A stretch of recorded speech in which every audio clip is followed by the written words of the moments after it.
If you've ever experienced life in a boarding school, or if you're currently navigating its halls, chances are you've been privy to the enigmatic tale of Madame Koi Koi. This curious narrative weaves a web of mystery around the identity and origin of Madame Koi Koi and offers a glimpse into the peculiar circumstances that led to her reputation. Madame Koi Koi, a name that rolls off the tongue with a sense of intrigue, stands as a testament to the enduring power of legends within the boarding school culture. But who was Madame Koi Koi? How did she earn her evocative moniker? The legend unfurls in the hallowed corridors of federal government colleges in Nigeria, those bastions of education that have witnessed the growth of countless young minds.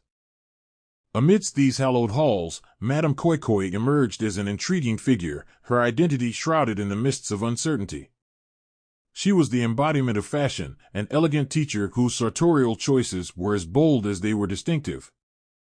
Madame Koi Koi's signature fashion statement was a pair of blood-red lips, a bold hue that complemented her equally striking choice of red high-heel shoes. The resonating cadence of Koi Koi, Koi Koi echoed in her wake as she traversed the concrete walkways, a rhythmic symphony that marked her presence in a realm dominated by routine and discipline. However, the legacy of Madame Koi Koi extended far beyond her fashion choices. Beneath the veneer of sophistication lay a stern demeanor, one that manifested in her interactions with the students under her charge. At the slightest transgression, her hostility would rear its head, resulting in disciplinary actions that left an indelible mark on the young minds she encountered. Students within her purview would often find themselves at the receiving end of her wrath, subjected to punishments that ranged from stinging slaps to the swift rap of wooden rulers against their knuckles.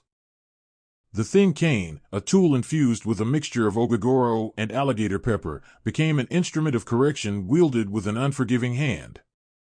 The air within the school seemed charged with a sense of fear and anticipation, as students treaded carefully to avoid the ire of Madame Koi Koi. Yet, alongside her aura of severity, Madame Koi Koi also harbored a paradoxical aspect to her persona. As much as she was a figure of fear, she was also an object of disdain among the student body. Their resentment simmered beneath the surface, driven by the harshness of her methods and the impact of her actions. It wasn't long before a collective sentiment began to take root, a desire to see Madame Koi Koi removed from her position of authority. The wheels of fate turned in the students' favor, orchestrated by an unforeseen alliance between their parents and the Parent-Teacher Association. The culmination of their efforts resulted in Madame Koi Koi's dismissal from her post, a development that carried both the weight of triumph and the sting of bitterness. The student whose eardrum was ruptured by her harsh slap became the focal point of this pivotal event, a testament to the power of influential connections. As Madame Koi Koi departed from her role, a torrent of emotions undoubtedly raged within her. The bitterness stemming from her abrupt departure from a position she held so dearly must have been overwhelming. Laden with her belongings and the weight of her resentment, she embarked on the journey home. Tragedy, however, intervened on her path. The narrative takes a somber turn as Madame Koi Koi met her untimely demise in a vehicular accident. Yet, the tale doesn't conclude with her passing, rather, it takes an eerie twist that catapults the legend into the realm of the supernatural.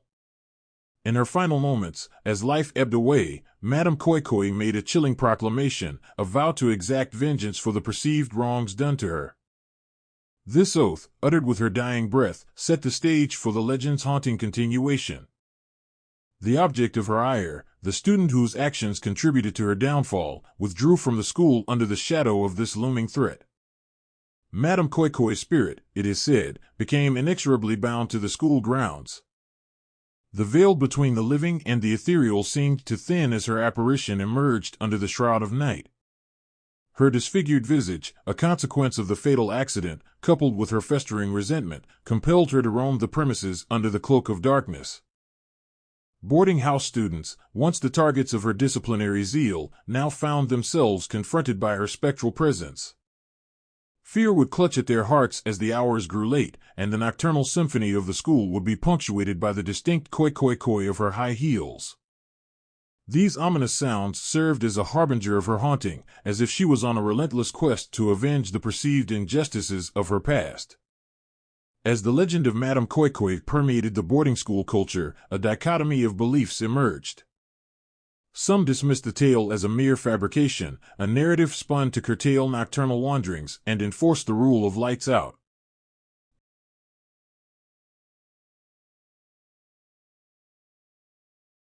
The second perspective of the Madame Khoikhoi story.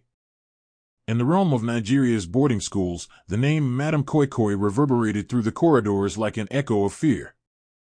Her presence alone invoked trepidation among students, casting a shadow of discipline and dread. Madame Khoikhoi's identity was unmistakably defined by two bold trademarks, an intense red lipstick and her equally striking red high-heeled shoes. Her very footsteps, a rhythmic koi koi koi koi, heralded her arrival, sending a shiver down the spines of those who heard it. Discipline was Madame Khoikhoi's forte. She was known for her no-nonsense approach to maintaining order and upholding rules. Students walked on eggshells around her, for they knew that the price of stepping out of line was swift and severe punishment. It wasn't just her imposing presence that kept them in check. It was the sting of her reprimands, the smack of her palm, and the slash of a cane infused with the potency of ogogoro and alligator pepper. One fateful day, a group of bold boys hatched a plan that would forever alter the course of their lives and cast an indelible stain on the history of the school. In their arrogance and recklessness, they decided to challenge Madame Khoikhoi's authority. Unbeknownst to them, one of the boys had smuggled in a knife, a weapon that would transform their defiance into something much more sinister. The boys concealed themselves within a locker, hidden in the shadows as Madame Khoikhoi approached. The koi koi koi koi of her heels drew near, and their hearts raced with anticipation and anxiety. When the moment was ripe, they emerged from their hiding place, fury blazing in their eyes. Their fists struck her with vengeful force, each blow a culmination of resentment and pent-up rebellion. In the heat of the altercation, chaos reigned. Among the attackers, one boy wielded the knife, a weapon not meant for a confrontation of this nature. In a heartbeat, the blade found its mark, plunging into Madame Khoikhoi's chest. Her cry pierced the air, an anguished wail that reverberated through the very soul of the school. And then, with a heart-wrenching finality, she fell, life extinguished by the blade sheathed in hatred. The boys, now marred by guilt and shock, stood frozen, unable to fully comprehend the gravity of their actions.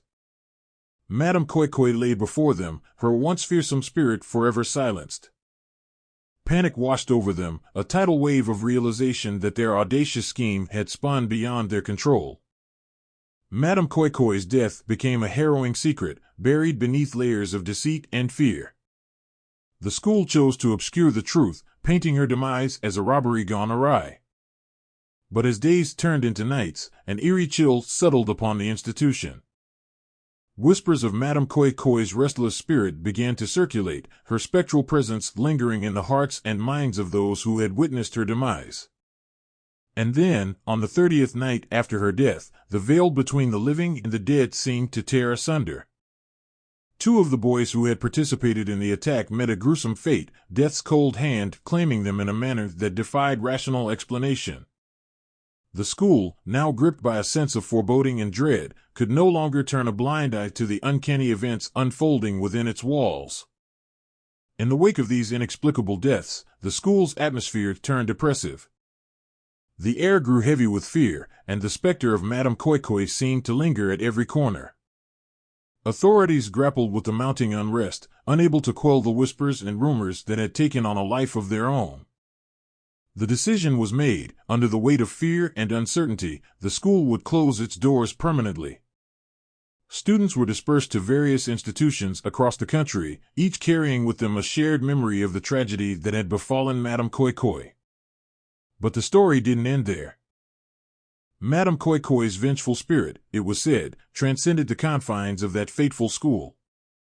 Her spectral presence began to manifest in various other schools, her ethereal form a harbinger of doom for those she deemed responsible for her unjust demise. As time marched on, the legend of Madame Khoikhoi spread, taking root in the collective consciousness of boarding school students across Nigeria. Her tale became a cautionary reminder of the consequences of unchecked rage and the lingering echoes of injustice. Whether fact or fiction, the story of Madame Koi Koi lives on, a chilling testament to the power of darkness and the haunting grip of remorse. Let us know in the comment section which of the stories you have heard and which one you believe to be true. If you like this story, please give it a like and don't forget to subscribe. Check the description for more stories. See you in the next story.